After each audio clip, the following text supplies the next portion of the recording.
Missoula, and many of those religious disciplines or belief systems have come to us with recorded material for us to put on the air.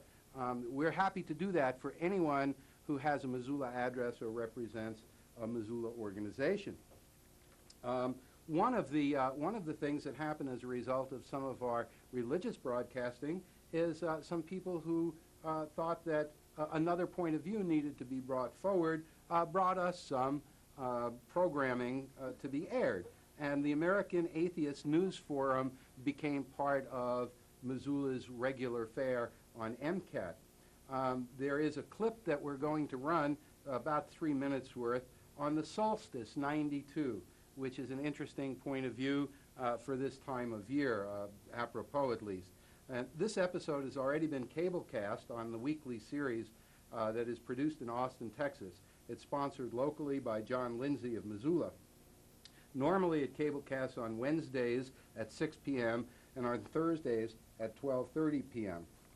And so enjoy, take a look at the broad base of programming that we supply.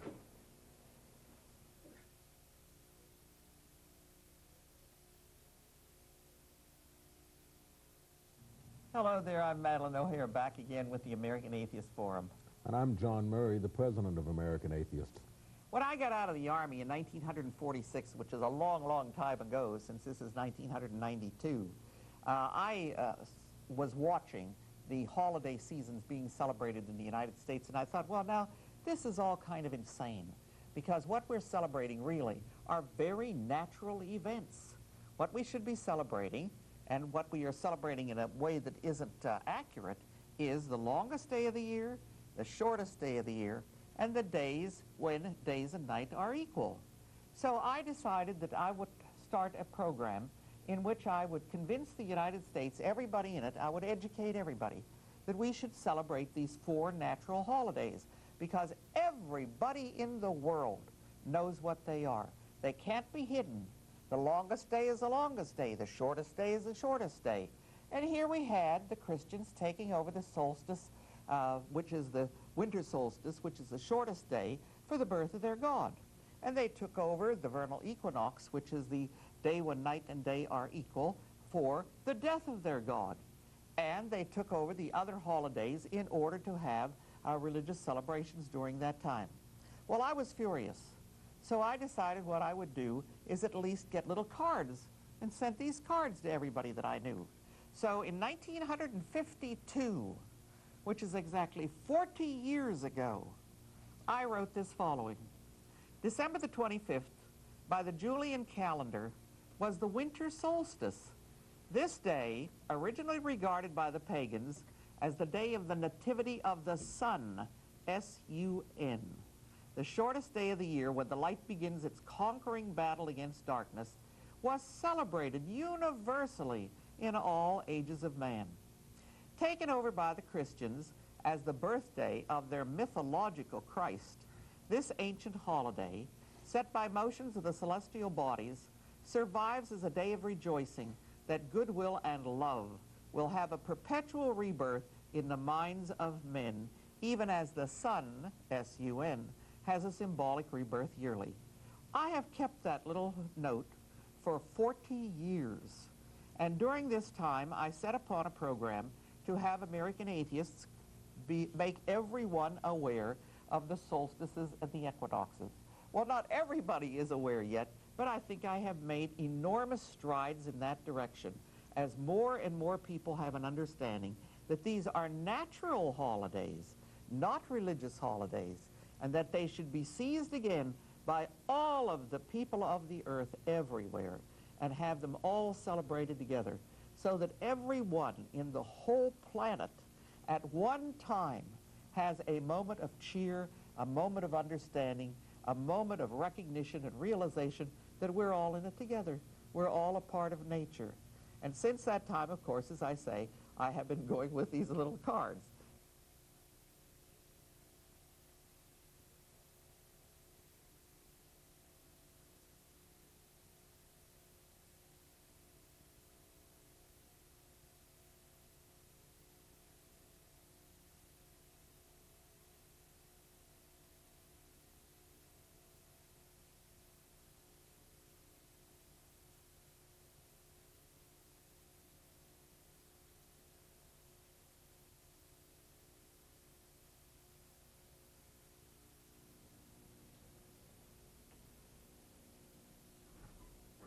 That's right. It's live TV here, December 20th, 1992. My name's Randy Ammon. I'm executive director down here at MCAT. If you're watching on this Sunday, come on down. We're at Spruce and Higgins. We've got more pizza coming, probably. A festive atmosphere here. You just read the standard disclaimers for MCAT. MCAT is Missoula Community Access Television, and it is indeed your community TV station. The community programs this channel. We just saw a clip of American Atheist News Forum, a program that's not produced here in Missoula. Now, most of the programming on MCAT is produced by folks right here. They get the training, they use the equipment and facilities here at MCAT and produce their own stuff. Some of the programs are brought in from other places. In the Atheist's case, from Austin, Texas, an access channel down there. The reason that that program runs here in MCAT is because a member of our community serves as the local sponsor, meaning they bring the tapes in, they fill out the paperwork, they accept the responsibility for the content of the program, which as long as it's not commercial or legally obscene, slanderous, libelous, inciting to riot, basically not outside the limits of protected speech of the First Amendment, folks can produce or sponsor anything they'd like. I'm going to repeat some of the stuff that Ron Wheeler said earlier because those of you watching Sunday heard, but those of you watching the replay of this program on tape missed it because I forgot to start the tape. And that is that our celebration today is an omni-holiday celebration. The tree you've been seeing is indeed a Christmas / Hanukkah / solstice / insert your holiday here tree. We truly try to be accessible to all members of the community. And we will not discriminate based on any of the criteria you can think of.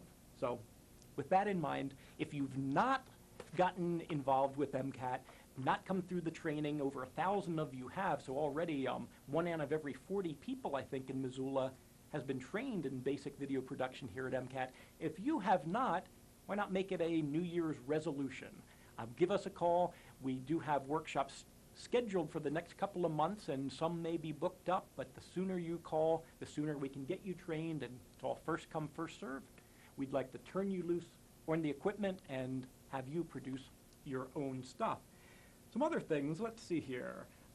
The disclaimers, of course, the program content on MCAT does not necessarily represent the opinions of this nonprofit organization or the City of Missoula or TCI Cable. They represent the opinions of the producers or the sponsors in the case of imported programming. Also, the holiday schedule, MCAT will be shutting down for 4-day weekends from Thursday through Sunday, starting Christmas Eve and starting New Year's Eve. So some of our regular series that run particularly on Wednesday, Monday, Tuesday, and Wednesday will be regular series times, but Thursday and Friday we will not be cable casting, so the series that would normally run on Thursday will be replayed the following Monday, and if this is confusing you as much as it's confusing me, give us a call at 542-MCAT and we'll tell you any program scheduling information you'd like to know. There is one program I know that will be running, a program called White Christmas, a Christmas cantata produced by Glenn Small for Emmanuel Baptist Church. Now this was submitted, it was turned in after I had to send the program schedule off. We program MCAT 3 weeks in advance to get it listed in the grid in the Missoulian and to pre-plan. However, when something like this comes in that is timely and topical, we do try to get it into the schedule. So even though this does not appear in the grid, does not appear in our schedule, White Christmas, a Christmas cantata, will be cablecast Tuesday, the 22nd of December at 3:30 p.m., assuming the City Council meeting, which is replayed starting at noon, doesn't go longer than 3.5 hours, which I know would disappoint Lori and Neil and others. In any event, it will be scheduled again after the first of the year, so give us a call down here in a week or so and we'll tell you when else. We're going to take a look at just a few minutes from this production of White Christmas, a Christmas cantata, and again, produced by Glenn Small, Emmanuel Baptist Church. Take a look and a listen.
Christmas, a Christmas cantata from Emmanuel Baptist Church. You can watch that in its entirety here on MCAT Tuesday, December 22nd at 3:30 p.m. Again, assuming that the City Council won't go for more than 3.5 hours. And you can also watch that in prime time after the first of the year. You produce a program here in the community, and we will guarantee that it runs here once in prime time and once at a non-prime time slot. And as a matter of fact, we have a lot of cult favorite programs that, due to viewer request, we play every quarter year, 13 weeks. We'll pop them back on. You're watching a live telecast, cablecast, that's Sunday, December 20th, from the MCAT studios in beautiful downtown Missoula.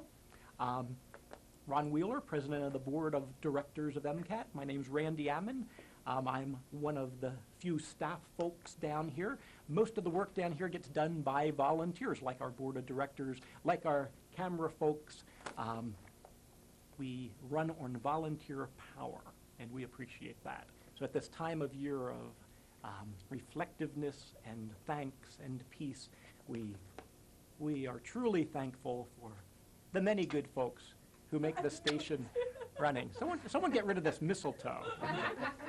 And with that, I think I'll leave and turn things over to Ron. Thank you, Randy. Happy holiday. Happy Hanukkah. Randy Ammons,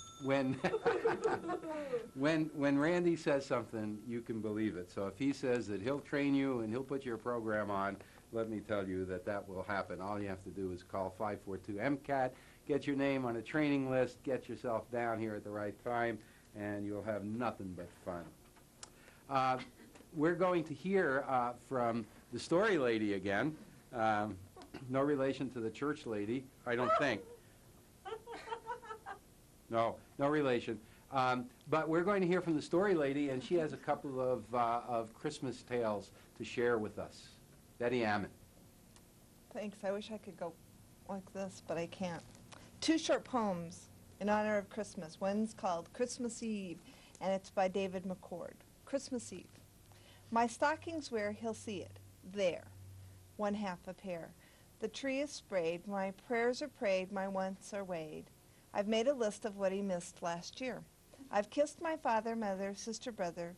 I've done those other things I should and would and could. So far, so good. And finally, my favorite Christmas poem. It's called A Merry Literary Christmas. It's by Alice Lowe. See if I can read it without crying. I like it so much. When Christmas shopping time draws nigh, and I am faced with gifts to buy, I think about one relative who always had one gift to give. Year after year her present came, and every year it was the same. While other gifts were round and fat, their secrets hidden, hers were flat, rectangular, the corners square. I knew exactly what was there. I'd pass it by without a look. My aunt had sent another book. I'd only open it to write a thank you that was too polite. But every year when Christmas went, I'd read the book my aunt had sent. And looking back, I realized each gift was treasure in disguise. So now it's time to write her here a thank you note that is sincere.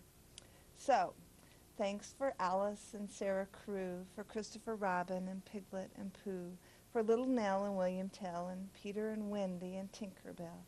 Thanks for Tom and Jim and Huck, for Robinson Crusoe and Dab Dab the Duck, for Meg and Joe and Johnny Crow, and Papa Geppetto's Pinocchio, for Mary Poppins and Rat and Toad, King Arthur and Dorothy's Yellow Brick Road, for Kipling's Kim and Tales from Grimm, and Ferdinand, Babar, and Tiny Tim.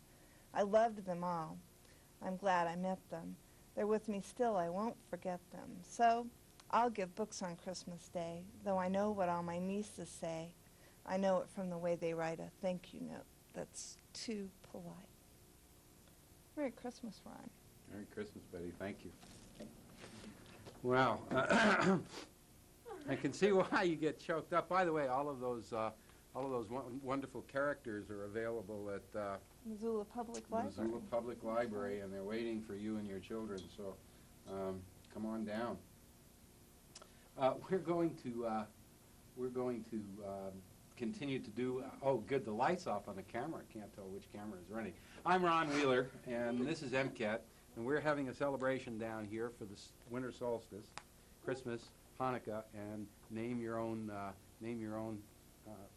vacation. This is interesting. The one thing you should never do is put an artist behind a camera, because what they do is they go for art and the production goes to pieces. Thanks, Bruce. I appreciate your helping out. We have another short I'm spinning the dreidel. segment from what? I'm spinning. Spinning the dreidel. We have another short segment called Season's Greetings, and it, also something from the Christian Life Center, a PSA, and Andy's Talk, a show promo. It only runs 3 minutes and 19 seconds. Rich Doyle, Andy Torgerson. Thogerson. Hey, we know and love him by Andy, you know. Everyone knows. Andy's Christmas show will be cablecast Wednesday, December 23rd, and I'm sure his family will be watching at 9:15 p.m. and on Monday, December 28th at 12:15. So we'd like to run this short bit of promo, and then I'm going to invite Andy to come up and see what he's really like. No, not Andy.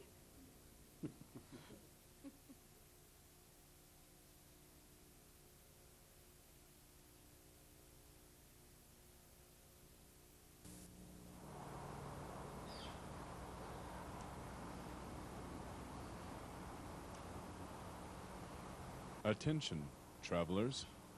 There is no room at the inn. There is no room here. There is no housing either. Oh, you timeless travelers, our police will move you on. Attention, travelers. There is no room at the inn. There is no room here. Our police will move you on.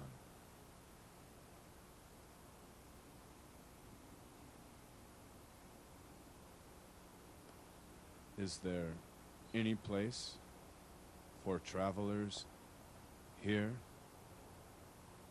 Is there any place for travelers here? Attention, travelers. There is no room at the inn.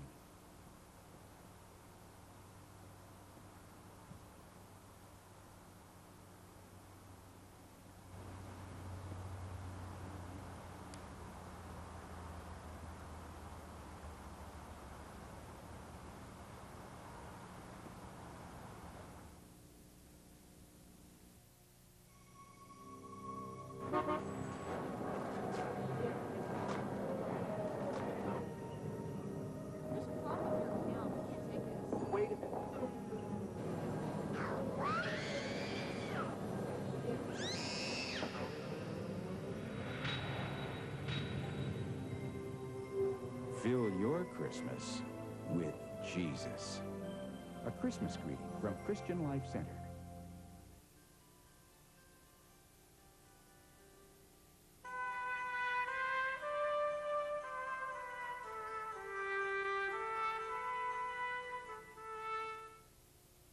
Hi there, this is Andy from Andy's Talk Show. I'm just here to tell you because it's going to be Christmas soon, and it's going to be Christmas soon, and Christmas is a big part of the Christmas season. So I'm going to have a Christmas show dedicated entirely to Christmas, and it's going to be just hilarious, hilarious. I'm just going to laugh until you just drink eggnog, and it's going to be fun. We're just going to drink all kinds of eggnog and sit down and watch Andy's Talk Show and gather your family around. This is a very family show. I'm going to be bungee jumping, plus there's going to be cartoons. So you gotta tune in, because it's like in the Yuletide spirit. And don't ask me to spell that, because I think it starts with a Y.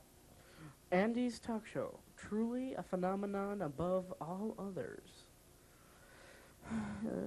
Don't forget to watch the Christmas show, coming to you December 23rd at 9:15. Yay!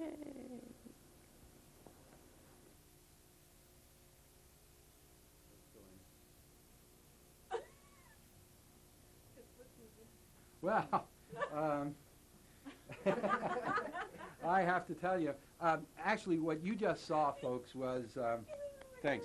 What you just saw You're doing fine. was highlighting another unique facet of the MCAT production scenario, and that is people can come down here and make 22-minute programs, 19-minute programs, 3-minute programs, 1.5-minute programs. It doesn't matter.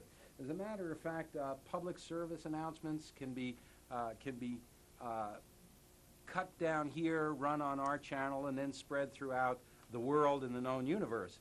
It happens a lot here at MCAT. And so I think that everyone should know the kinds of things we're able to do for you and with the community. Probably one of our greatest accomplishments, however, in all seriousness aside, folks, is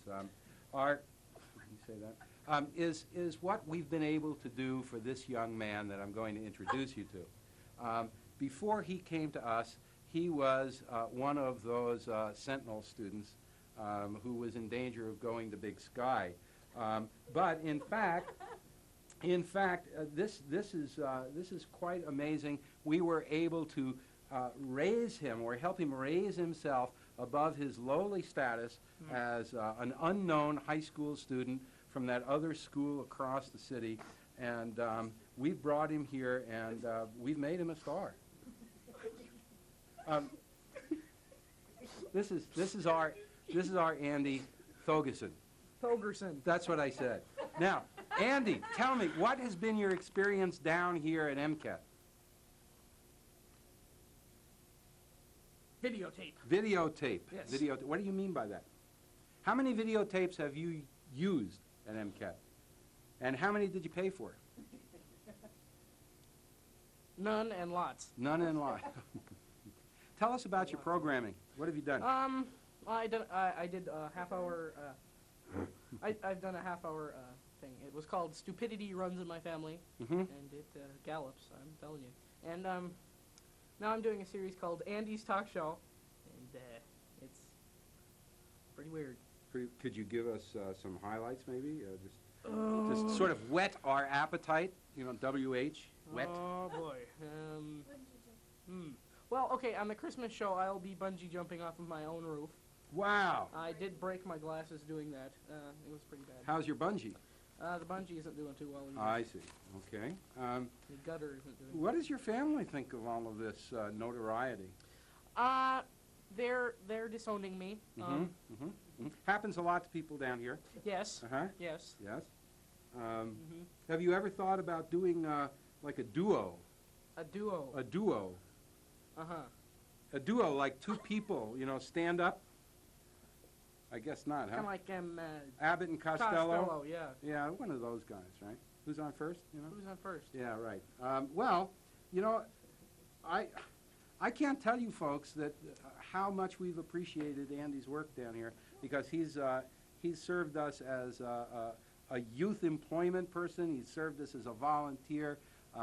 He's come down here and become one of our most valued and honored producers. And you know, before that he was just a kid. You know, so I was lost. yeah, and now he's more than that. He's a lot more than that, actually, and we're really glad to have him. Would you stand under the mistletoe? No.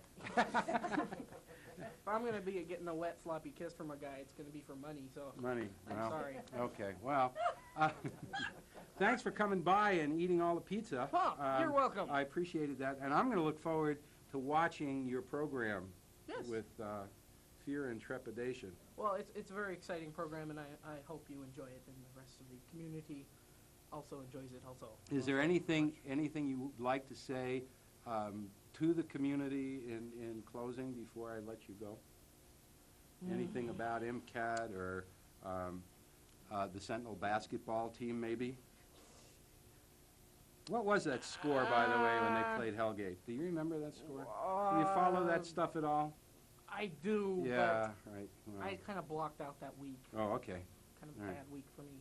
Yeah. Yeah. Well, I just like to say, you know, MCAT's a great place, you know, and I just like to see more teenage kids come down here, make total fools out of themselves, and That's I've, what I've sure learned how to make a total fool of myself. That's what we're here for. Yeah, yeah. Well, thank you, Andy, and I appreciate it. And, you know, in the spirit of Christmas, Yes. I'm going to share with you my own personal favorite short program. It comes from a very famous dog who is named after a very, very famous person. Mm-hmm. The dog's name is Rosie, Rosie. and this is her rendition of Rosie the Rain Dog. Oh. One of my favorites. I love that one. That's a great program. Rosie the Rain Dog. Rosie. Rosie. Can we have Rosie the Rain Dog? Come on, Rosie.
Radio, yes. Have to know, is this mic up?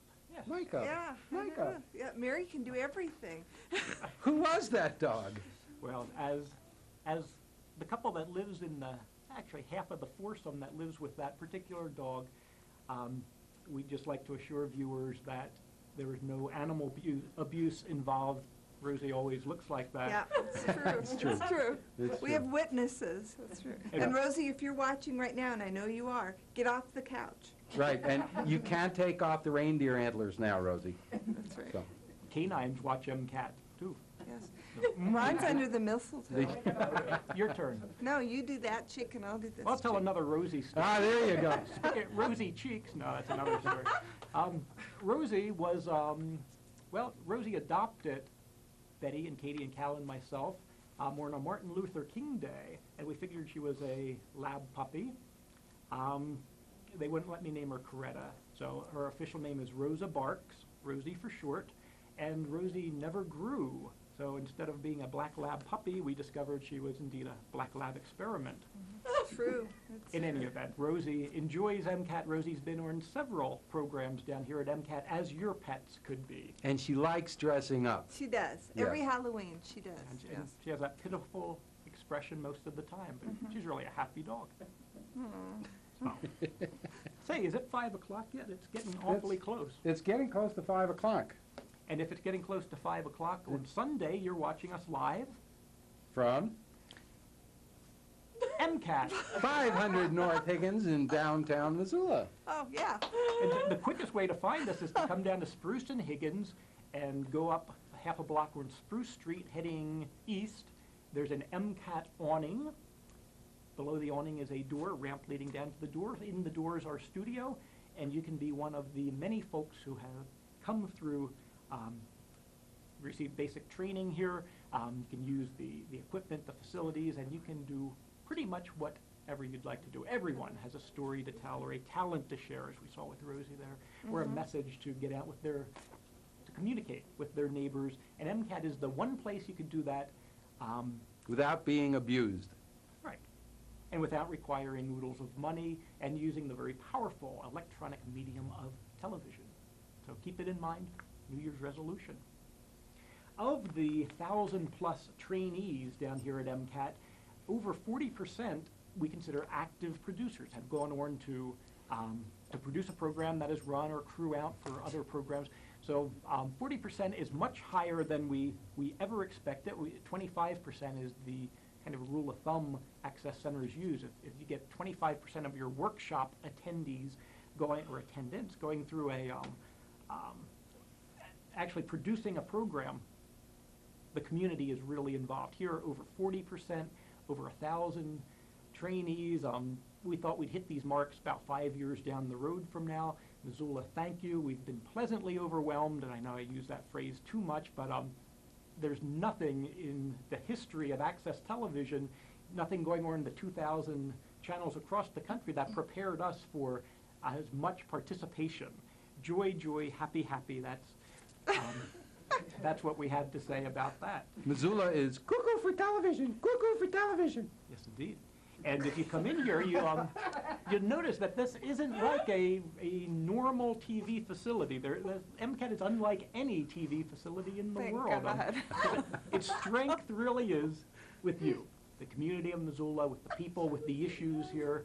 And we use the tools of television. We put those tools into your hand, and you do the rest, and it's true community TV. And you're making it very successful, possibly the most successful access center ever to start up at this young in age, both in terms of the quantity and the quality. Missoula's electronic park. What do you think of that? Ooh. That's what I always say. And speaking of saying things, I think I will.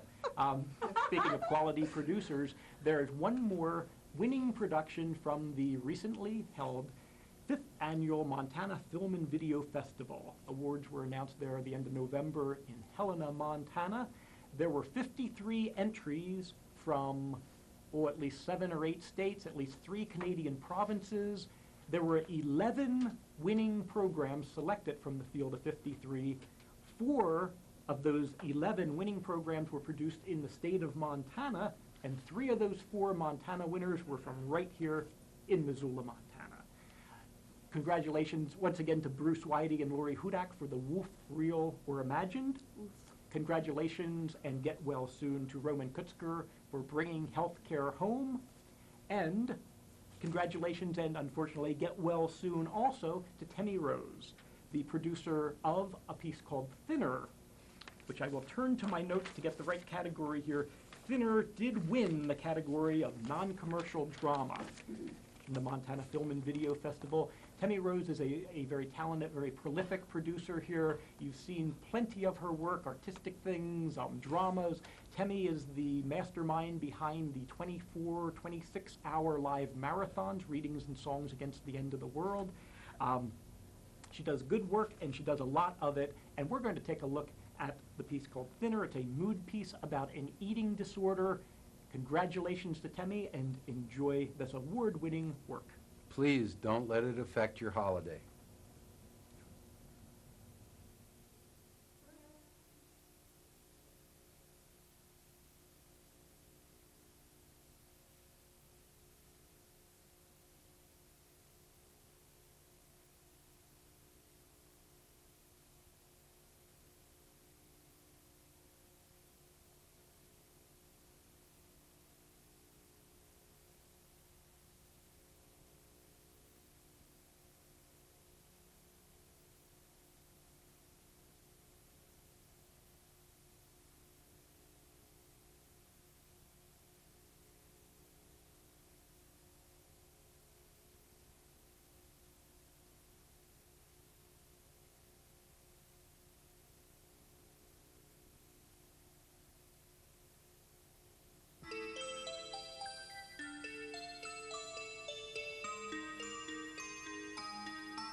Lisa stepped out of her jeans, slung them over her shoulder, and went upstairs to retrieve her sweatpants. She hung the jeans far back in the closet, where she wouldn't have to see them. She took down dresses, suits, everything too small, and shoved them in after the jeans. Samuel heard her and called out in a soft, throaty voice, "Mama, come." He stood in his crib, feet pressed between the bars, trying to fit the rest of his body through. "You silly," she said, as Samuel held out his arms to her. For once, she didn't go immediately to him. "Mommy's got you covered," she said from across the room. And again, "Mommy's got you covered," like a night nurse on duty. Downstairs, she put Samuel in his high chair, warmed his milk, and gave him a cracker. She poured herself coffee, sat down, and breathed the earthy sense of renovation. Their house commanded a broad view of fields bordered by cottonwoods, pine, and hickory, an island of hunched trees, remnant of a once flourishing orchard, and a tangle of briars where a powerful branch of the river had narrowed to a thin gray trickle. A house appropriate for a partner in a prestigious law firm. "We'll see how it goes in a year," Dean had said, resolute to hold off on her request for improvements. A soft light drifted through the cottonwoods that autumn, and a benevolent wind which conveyed the gentle rattle of their leaves to the house, an old house, dark inside and neglected over the years. The stove was small and cranky. The refrigerator set up a whining noise which sailed up to their bedrooms at night. The sink sat awash in a sea of formica like a congested lung. Dean would change none of it.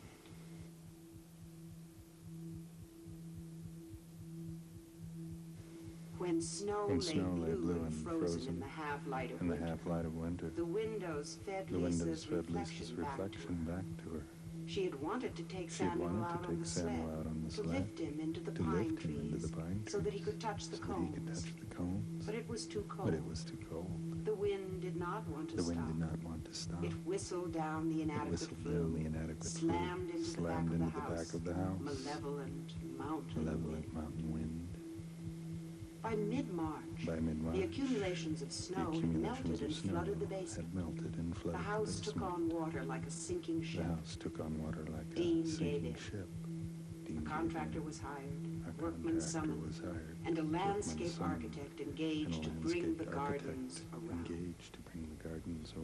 The perennials had bloomed. It was warm enough to let Samuel sit outside in the grass with her and watch the garden take shape. The house was gutted from the floor up. New wood put in place of that which was rotting. Fixtures torn out and new ones installed.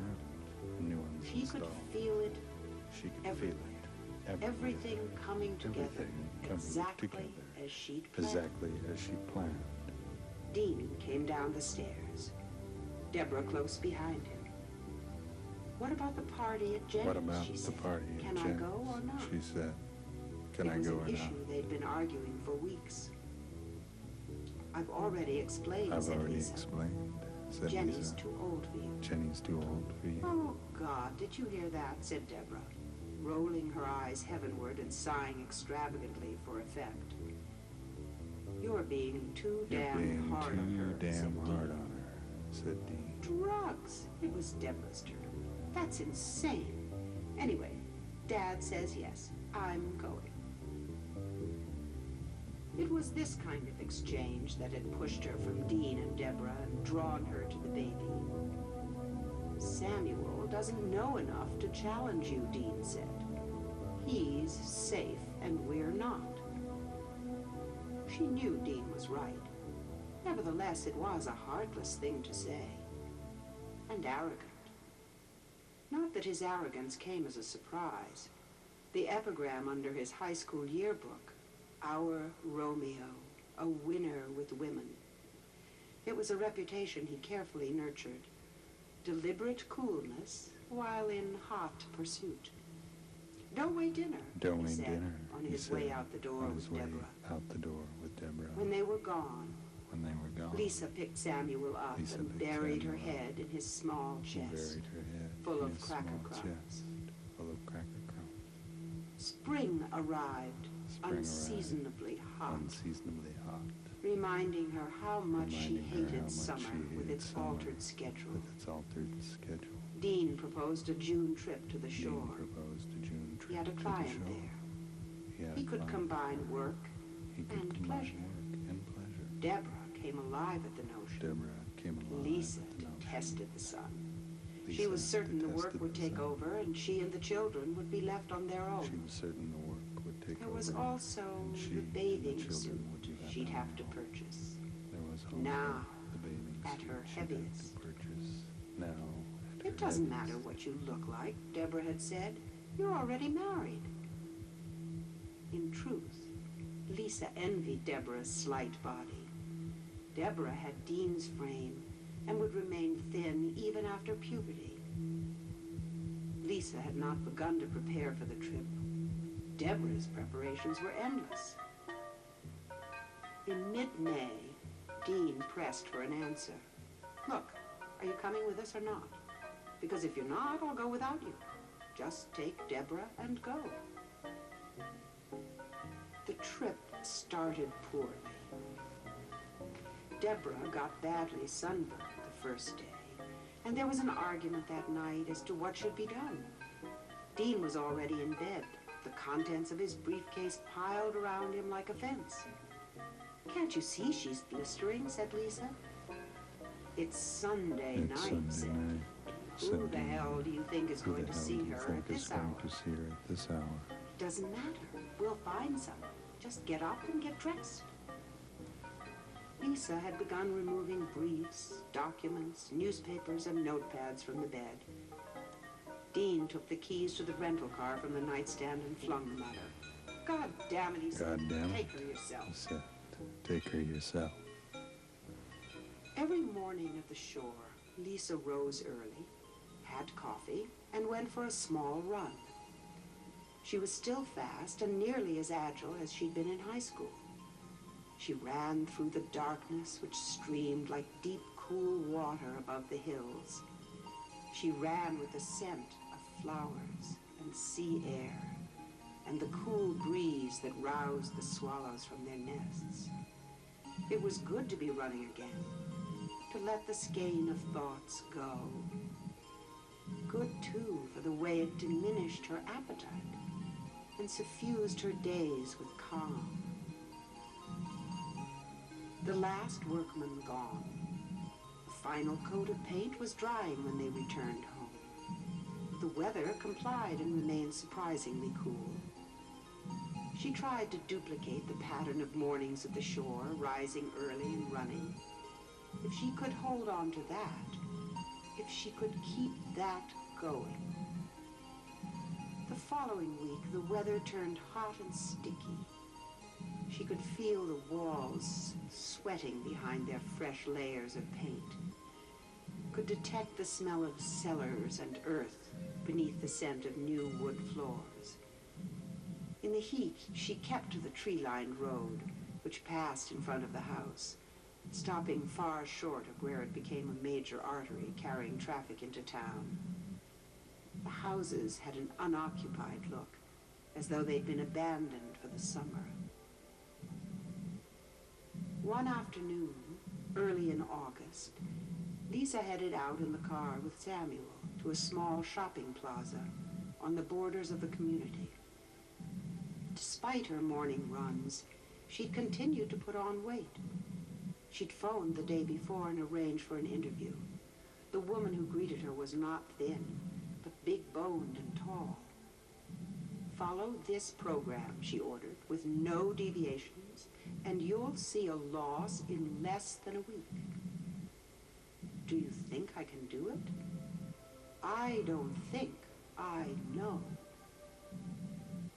The effect of the promise was hypnotic. Even Samuel, who had been fidgeting on the ride over, sat quiet and listened. The big woman handed him a cracker. This is one of the carbohydrates you'll be eating, all natural. It was a thin, wafer-like product. The first week, Lisa lost 3 pounds. By the end of the fourth week, some of her old clothes began to fit. Hey, what happened to those mangy sweatpants, Dean asked. Week 5, and despite the intense heat which encased the city in its own polluted breath, a foul yellow mist which floated out to the suburbs, Lisa forced herself to run an extra mile every morning. She ran even in the rain. Late summer soaks which made her running clothes, already damp with sweat, stick to her skin.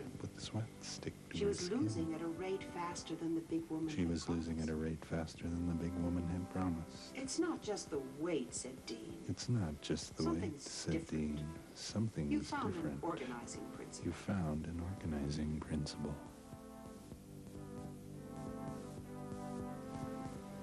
The diet, the running,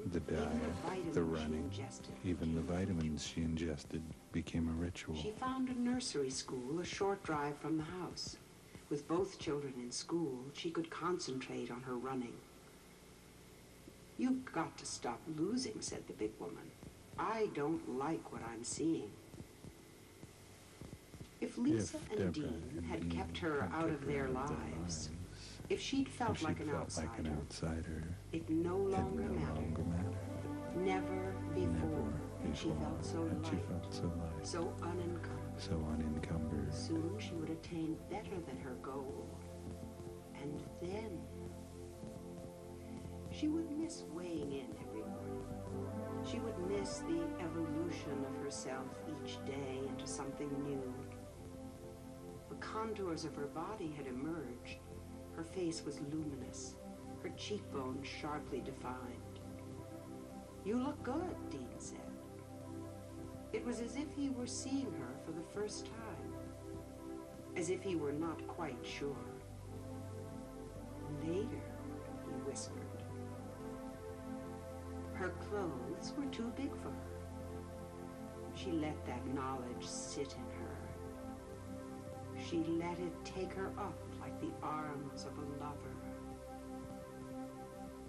Dinner for the family was elaborate. Lisa ate only those foods prescribed for her. She was cutting back on portions, just a little, to speed the process. She was careful not to let the others notice, and filled her plate, eating tiny forkfuls that she chewed and chewed. In bed at night, she performed with grace, with the glow of a courtesan. When Dean was asleep, she rose, walked where she remembered the floorboards in the old house did not creak, and went downstairs to the full-length mirror to look at herself, the way she imagined Dean had seen her. Her torso was slender, her ribs outlined in the light. Her upper arms had lost their fleshy quality and looked startlingly thin. Dean had not said anything about her arms, only that her breasts were a mere handful. Is that good, she said? Do you like that?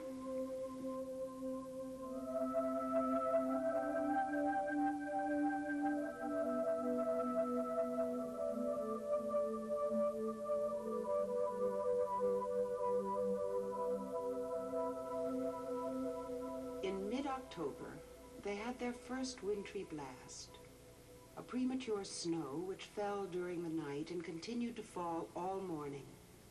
School was canceled. Dean had tried digging them out. He'd gotten only a few feet from the house, returned, and crawled back into bed. Lisa looked out and saw the snow accumulating against the house in great wind-blown drifts.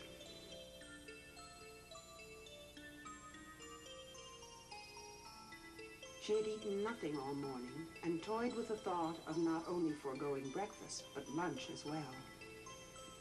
When Dean came down, she made him something to eat. Hunger gnawed at her insides, but she refused to give in. "My, we're quiet this morning," he said. "I have an upset stomach." "Deborah could fix you some toast and jelly," he said. How close she was to giving in.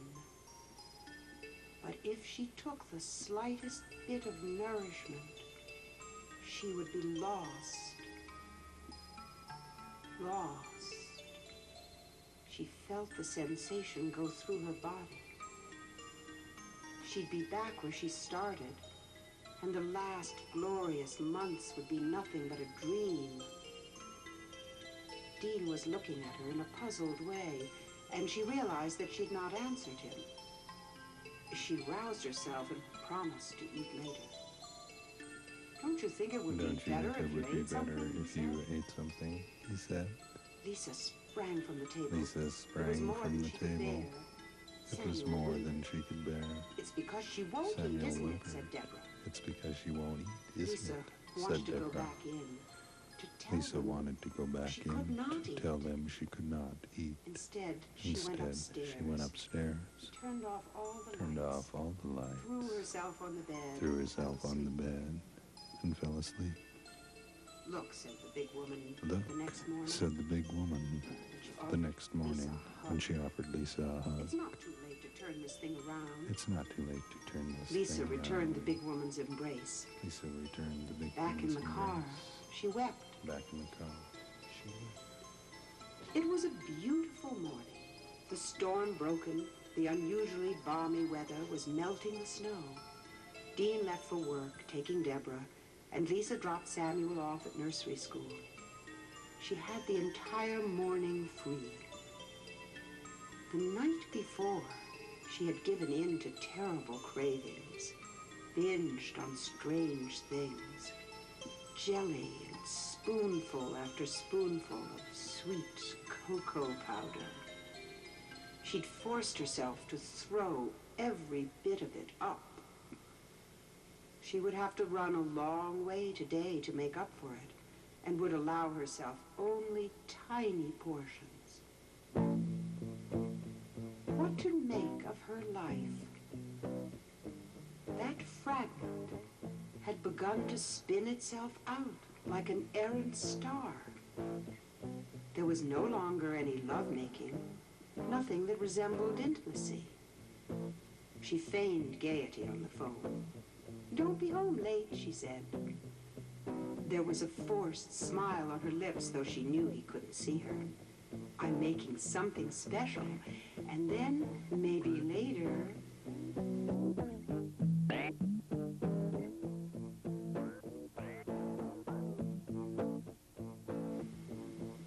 The wind became a battering ram, smashing the porcelain of her face. All the way down in the bellows of her lungs she felt it. Her body ached in flight. Her eyes leaked.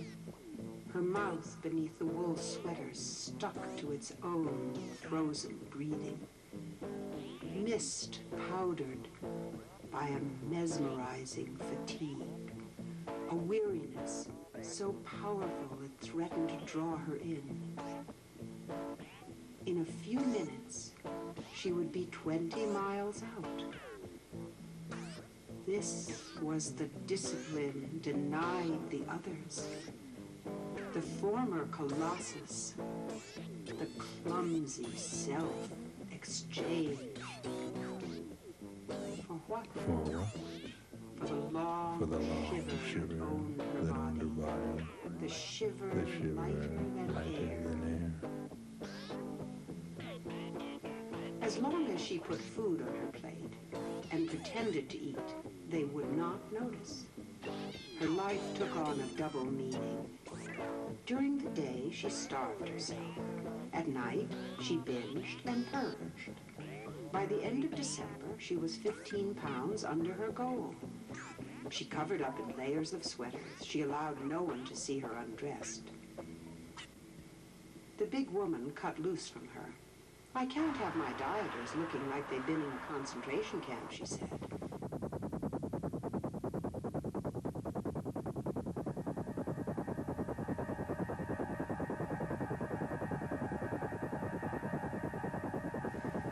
Others are asking why I've let it go on this long.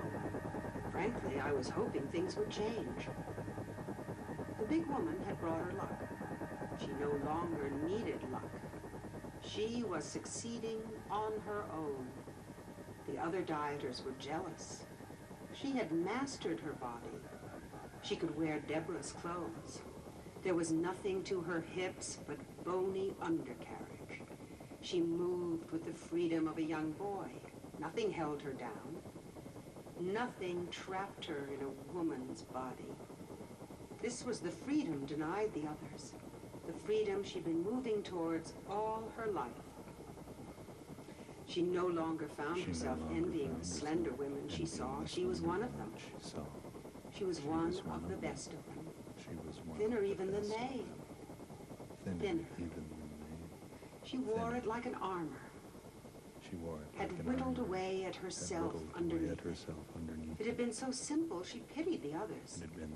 In bed at night under the covers, she ran her hands over her body. Thighs remarkably thin, sinews almost. Wrists and fingers no more than extravagant gestures. Mornings, she rose with a lightness that floated her out of bed. Dean spoke of the fact that her breasts were as small as a pubescent girl's. His remark came to her as if from a great distance. Now, when she was hungry, she went to a small trampoline she bought for that purpose and jumped until the hunger abated.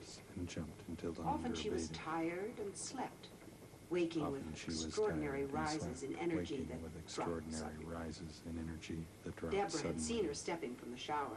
The look of revulsion on Deborah's face had been unmistakable. Samuel refused her embrace. These were terrifying moments. Panic spiraled out, sprang back at her like an enormous bird, wings beating, its bright eyes in line with her own, each time seeing in them, if only for an instant, what she had become. Mistake. It shrieked. The streets glowed with Christmas light. She'd summoned enough strength to help with the tree. They'd given gifts to the children. Jonathan, an old friend of Dean's and a prominent attorney, had invited them to a New Year's Eve party at his home. The fashionable dress, the important partners, the jazz pianist hired for the evening, all promised to be deadly. Dean said it was necessary for business. In the end, she had no choice.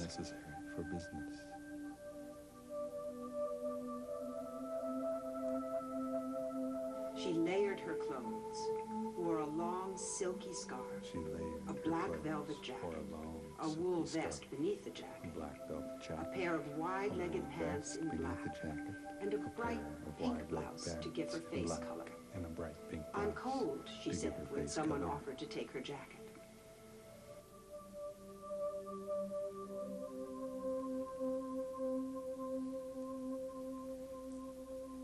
The setting was elaborate beyond anything she'd expected. If she could turn things around, if she could change them now, Dean, she would say, I'm drowning. But she smiled instead. At midnight, she and Dean kissed. A perfunctory kiss, like the kisses she'd received from others. During the weeks that followed, Dean was often out of town. "I'm worried about you," he said on the phone.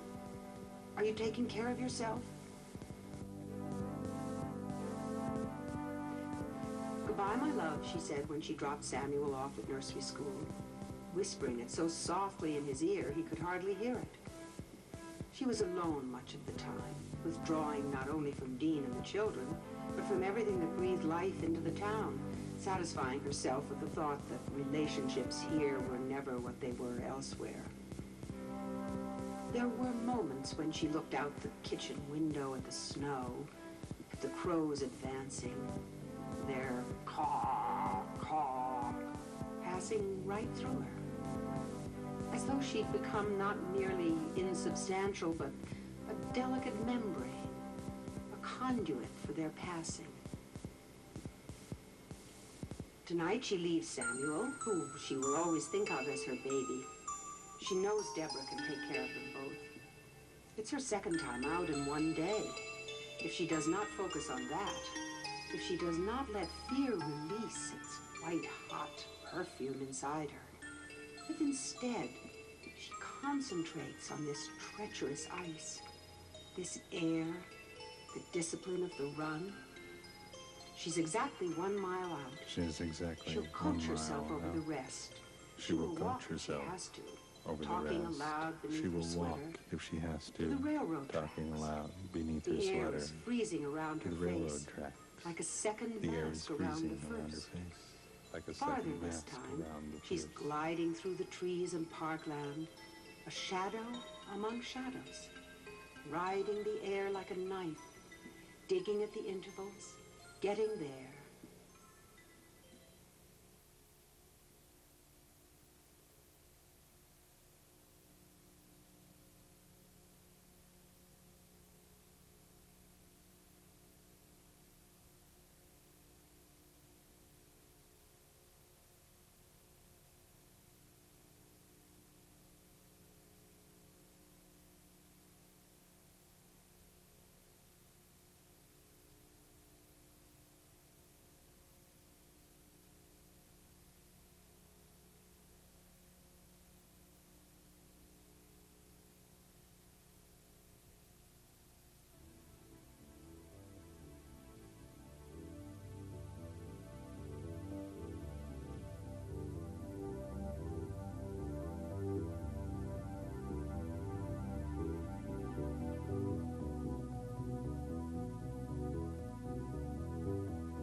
Welcome back to MCAT's Christmas party downtown Missoula today, this afternoon, live from the MCAT studios.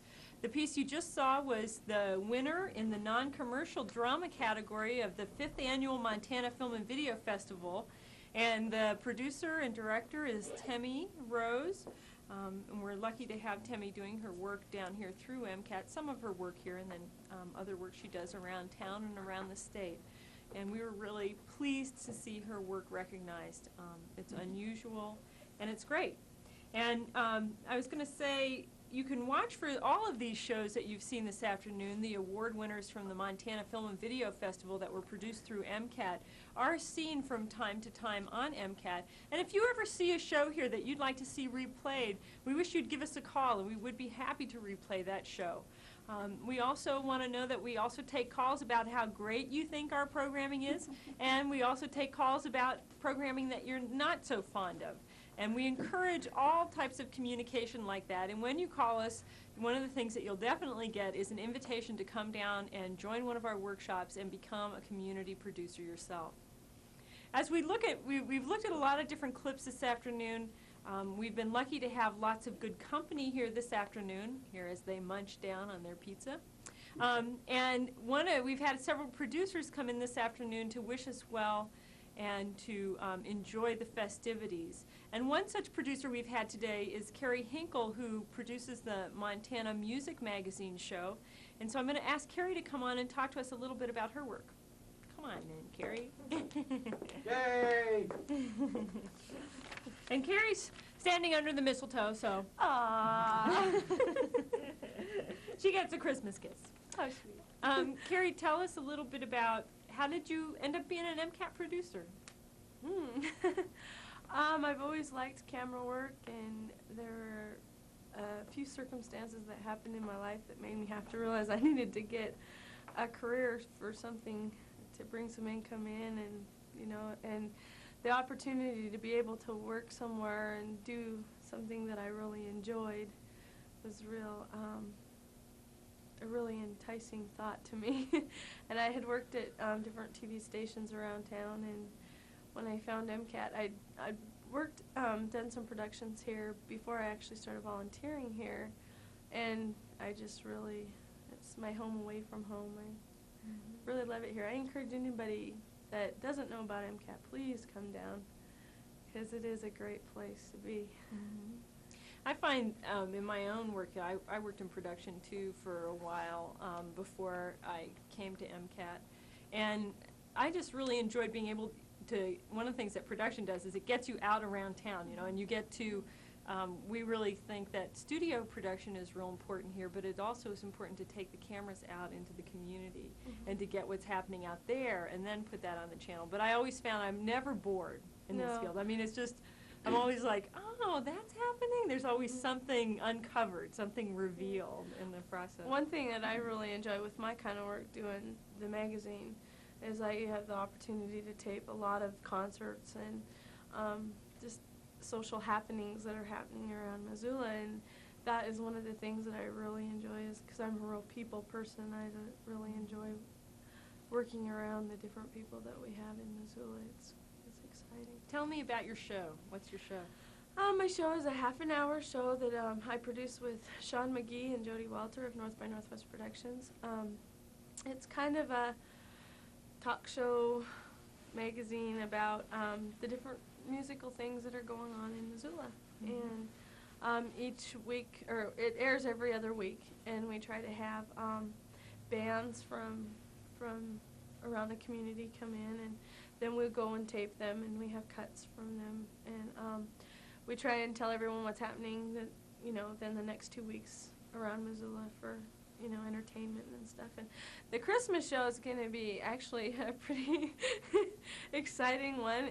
Our band called and canceled 5 minutes before we were supposed to shoot the show, so thanks to Mary here, we got our show for next Tuesday, and they're going to be interviewing me, so that's going to be kind of an interesting show. It's a half an hour of bloopers and just exciting things that happen when you make a production. So What's your dream show? If you could produce anything in the whole world, what would that be, do you think? Something fun. Yeah. Oh boy, I've never thought about that actually. Actually, there is something I'm working on just kind of on the side, is a documentary on teenagers, and I really want to see this happen, because it's really something that's dear to my heart. Most of the people who work with me are teens, and there's a lot of good kids out there, and I'd really like for Missoula to see that there are a lot of really good kids that we have here. Well, thanks, Carrie. I know that you do a lot of things down here, and we appreciate your help. Well, one of the other things that I wanted to say is thanks to you and Lori and Randy and Ron and everybody that's down here for giving me the opportunity to be able to come down here and volunteer and learn and get somewhere. We learn too all the time. We learn all the time. So thanks a lot. Merry Christmas. You too. See ya. We're going to welcome Ron back on now. Hey, Ron. Floating in from his sled. Pizza, pizza. There's to be more pizza just arrived. Oh, great. So, I think I'll head off. Okay, I'll hold this while you eat Thanks your pizza. a lot. I appreciate it. I appreciate you too, Mary. Hey. Mwah. I've been waiting. That was going to be the closer. I just got word that Aerosmith and the Rolling Stone are not going to make it. The weather is bad, and they're snowed in, and so we're not going to have them live on camera today. By the way, where is the live camera today? There it is. We got to fix those little red lights, by the way. One of the things that we hope people get from this show other than good holiday feelings and our warmest regards, is an idea of what MCAT is really all about. MCAT is funded by the city of Missoula through franchise fees collected from everyone who subscribes to TCI cable. Maybe you've seen that dollar and change line item on your bill that says access or franchise fee. Well, that money is collected by the city, and part of it is given to MCAT as a nonprofit corporation to provide this service for you, and it's brought to you by the city, so that MCAT is operating as an agent of the city in regard to giving you this kind of service. There are about 2,200 access sites around the country. Missoula got into access television rather late. We've only been here for about 2.5 years, but you may have heard Randy say that we've trained over 1,000 people and that 1 of every 40 people in Missoula has had some level of training here at MCAT. We find that to be quite remarkable, and we're to say we're happy with it is an understatement. Missoula enjoys public access television, and Missoula participates in public access television. If you've been watching, maybe it's time to start making some programs yourself. 542-MCAT is our number, 542-6228. We invite you to call, put your name on a waiting list. Hopefully it will be a short one. And when your name comes up, we will call you and invite you to a training session. Once you've had the basic training, you'll be free to check out portable equipment, make your own programs, and bring that tape back to us, and we will give you some training on the editing equipment on a one-on-one basis. It's the kind of training you can really only get here, folks. Once you're satisfied with your program, we'll put it on the air. You own a copy so that you can take it home and show it to Grandma whenever you want. And Grandma has probably already done her own, so be prepared to watch hers as well. I can't tell you what the last 2.5 years have meant to us here operating this particular facility. We are grateful to the city, and we're more than grateful to the people of Missoula who have made this such a success. There's a lot of hard work that goes into this. We have a staff of 2 half-time people and 1 full-time person. They do an enormous amount of work, and they're remarkably good-natured. And as I said jokingly earlier on, you can come down here and not get any abuse, but get training, get free tape, get free use of the equipment, and get your point of view across. Have your talents aired in Missoula. And I urge you to do it. It's more than anything fun. We're going to close out the program with some traditional kinds of things that have been, forever brought to us around Christmas time. We have some excerpts from the Nutcracker. This is from the Youth Symphony in concert on December 15th, 1992 at Big Sky High School. It was directed by Don Beller. What you should know about this is it's going to be cablecast in its entirety on December 22nd at 8:30 p.m. and again on Wednesday, December 23rd at 3 p.m. The Nutcracker, enjoy.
All right. Well, the Nutcracker Suite. How can you do anything without the Nutcracker Suite? We have with us Cindy and Jerry Taylor, who are volunteers and volunteer producers and have done some pretty important work down here already, and we know we'll be doing more in the future. Cindy, why don't you start and tell us a little bit about what you've been doing? Well, I was thinking the last time I was on camera was with the anniversary party, and I was kind of thinking about what I had worked on since then. During the summer, I shot some footage of the Valley Festival '92, and Jerry was one of my camera persons, so he was part of that process. And I have just finished the editing. So pretty soon it will be cable casting on MCAT, and it will be just glimpses of different performers and things during the Valley Festival. I've got a storyteller and the Norway dancers, a few of the bands. Can you tell those people who are not familiar with Valley Oop what in the world was Valley Oop? Well, it was a festival that the Missoula Cultural Exchange sponsored, put on. It was downtown with the Downtown Association. It started on a Wednesday, and then it kind of went through the week, and they had quite a variety of activities at many different places. And I was able to just get little bits and pieces of it. But I think it will give people a flavor of some of the activities that do go on here at Missoula. I was really pleased to be able to be part of it, and in my own small way feel like I was really supporting the musicians, the performers, and the talent that is here. Why are you doing this? Well, I'll tell you, actually I have not produced any programs myself. However, I took the training mainly to be a support to Cindy so that I could help provide some camera work for her and cart equipment and things of that nature. However, I do feel that the concept of MCAT and the access television is so tremendously important because we know there is certainly a place for the commercial television, but here anything can take place. People's creativity and imagination can come out, and as been said before, there can be many different opinions expressed, pro and con on many different issues, and to me this is such a vital thing for this community, and I think the community is so fortunate to have the quality that I've seen here in the training, the personnel, and just the facility. It's just tremendous, and I'm just glad to be a part of it in a supportive way. Well, of course, I agree with everything you said, but I'd also add that the quality also comes from, the people of Missoula. I mean, you can have the best training in the world, but if you don't have the talent and the know-how and the will and the love, it comes through. And, I think Missoula appreciates what you do. Well, and I'm looking forward to seeing Valley Oop. Oh, well, well, I would just like to say that without the individuals that are involved here, with the staff, with the people that come together, and when I have questions and I don't understand something about the editing process, or I'd like some more information on the camera work and how would I go ahead and shoot this, and what do I need to do for lighting or audio or whatever, that it's always there, that I feel like I can go to anyone here on the staff and I can ask them questions and they'll give me generously of their own experiences, of their own talents and their own ideas, and I really appreciate that. So thank you, MCAT staff, thank you, Board of Directors, and for all of those who have really put a lot of time into helping MCAT exist, because I think it's just wonderful, and I love being part of it. Well, I know you, and I know that if you have the Valley Oop piece pretty much in the can, there must be something that you have in mind for the future. Well, I'm right now finishing the editing on a studio production that I was part of when Julia Reichert came and did the documentary workshop. We went ahead and taped that, and I was directing the studio production part of that, and so I'm just doing some kind of fine editing on it right now. My idea is that going to be on the cable? Is that going to be on the cable? I believe it's going to air on the cable. Oh, wonderful, wonderful. I think for the new year, what I'd like to do is to move into something that is artistic and perhaps storytelling. So I think I'm going to kind of start shifting from a little bit of the documenting of activities, events, and moving into an artistic expression. And I'm looking forward to seeing how I can use the medium of video in doing that. And I've already got the beginning of some footage. It was sort of a mistake, but it was great, and it's the beginning of my collection. We call it serendipity. There you rather go. than There you mistakes. go. It was one of those, oh, well, I guess I won't be using any of that footage, But you kept it. but I kept it, and now I'm really going to be able to use it. Have you had any feedback from people who have seen some of your stuff? Well, I don't think so. You think anybody has seen any of your stuff? Oh, I have. I mean, think people I have to watch. watch. You I know. think people watch. I think the enjoyable thing for me is that I'm able to do something and put it together and offer it. And those that want to watch it can, and those that don't, that's okay too. And I think that's the joy of it. Yeah, I agree. One of the things that happens down here a lot is that we start looking at programs that in fact have lots of support in some segments of the society and no support in the others. And we can invite everybody to come in That's right. and make their own programming and have a good time at MCAT and start telling people what they think and showing them what they can do. And as soon we're obviously gathering here to wish everybody a Merry Christmas, a Happy Hanukkah, a Happy New Year, and lots of good videos. Yes. And now there's just a little more pizza to go, and then it's dessert time. This is one of those never-ending parties, folks. So if you didn't make it this time, you better make it next.